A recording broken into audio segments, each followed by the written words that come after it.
Alright, so this video is going to be about losing yourself and the effects that it can have on, your life, and just, kind of a discussion around the topic. So, for me personally, at this point in time, in the month of November, I found myself losing myself, right? Losing my identity. And what does that mean? All it just means that the behaviors that I'm doing, like how I'm acting, how I'm being as a person, is different than the identity, than the I ams that I had before, right? The I am this person, I am that, I'm an athlete, I'm a student, I am, a good communicator, all of these things. Those beliefs that I have kind of start to erode because of the behavior. So it's a disconnect between your behaviors and who you believed yourself to be. And identity is a constantly changing thing. It's not set in stone, but it's a strange feeling for sure. You start to, there's different ways to approach this feeling, and one of them is to continue to dive deeper into the chaos that surrounds you and just kind of allow it to go wherever, right? Fall into wherever anything starts to be open. You just fully embrace this losing yourself, and out of the rubble hope that a new identity and better identity will be formed. Or you can try and ask yourself, why is this happening? What has led to this, and kind of try and find some structure to it, which is what I personally want to do with this video. Just kind of ask myself, what exactly is happening? What exactly is happening, and what can I do to change it? So, in my personal account here, I'd say there's definitely been less communication with others. In the past 2 weeks, I've been very stressed out with school. And I found that procrastination has become a serious issue. Addiction, believe it or not, to chess has taken me over. And then with that, other compounds, right? Kratom for one. Kratom I've used a decent amount. Not so much, but definitely a problem. Vyvanse too. Nicotine. All these things have kind of seeped into my life, and you don't realize the one day effect of that, where you pop a pill of it. I'm not, I don't take this drug often. I use it for studying, I tell myself. But, take a large dose, and I feel good for a bit, but then a crash comes. And then during that crash, the person that I am, I have no fucking clue.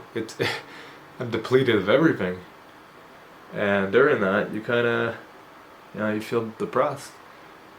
And that can lead to other things, and then you start to continue to use more and more things, right?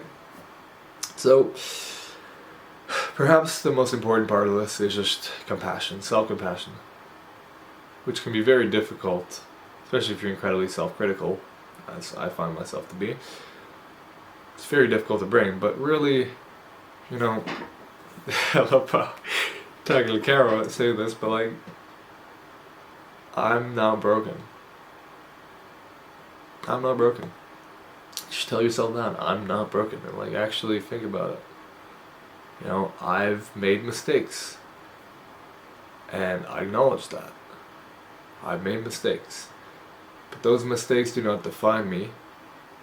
Those mistakes do not have to control my life. And I have the strength to rebuild. Alright? In my own case here, it's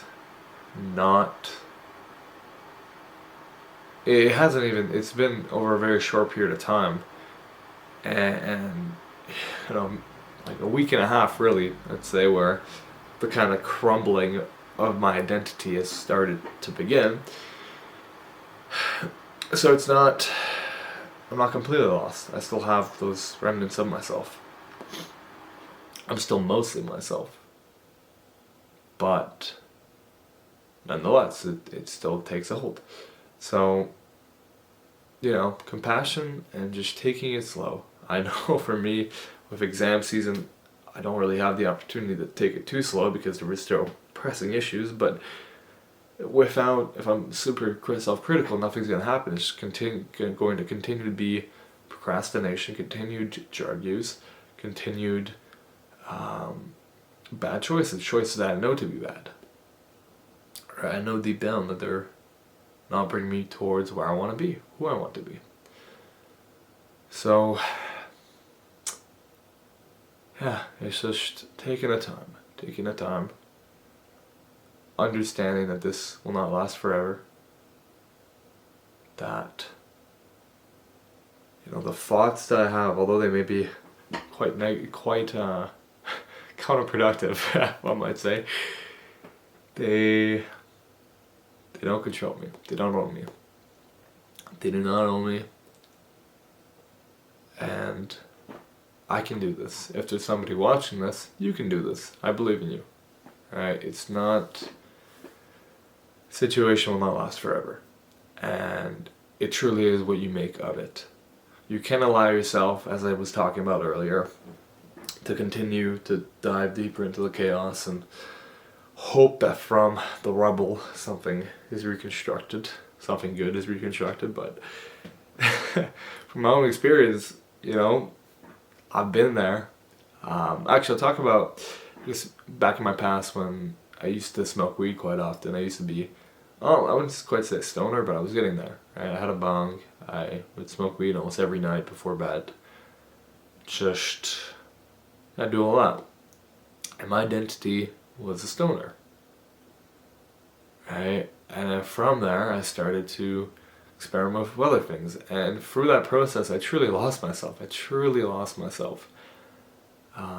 Because, I was raised Catholic, and I'm not going to say that my upbringing as being Catholic was bad, but it just made me, for a long time, I was very, very attached to that part of me, and then this complete destruction, and seeing my actions, which were self-destructive, and I started to have this kind of weird drift in who I believed God wanted me to be, and then who I actually was, right? So, it took me a long time to kind of come to accept my situation, but through time I was able to cut the weed out and cut the addictions out and just become slightly better every day. And that's what we strive to be, right? Just slightly better every day.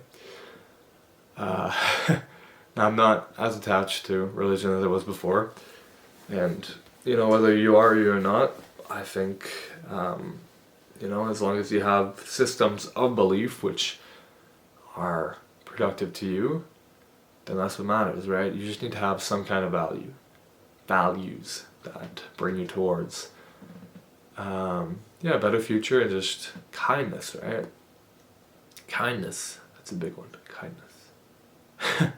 Anyway, this is a lot of rambling, but I feel slightly better. I know I can do this, and it's going to take some time. Just going to set some small goals.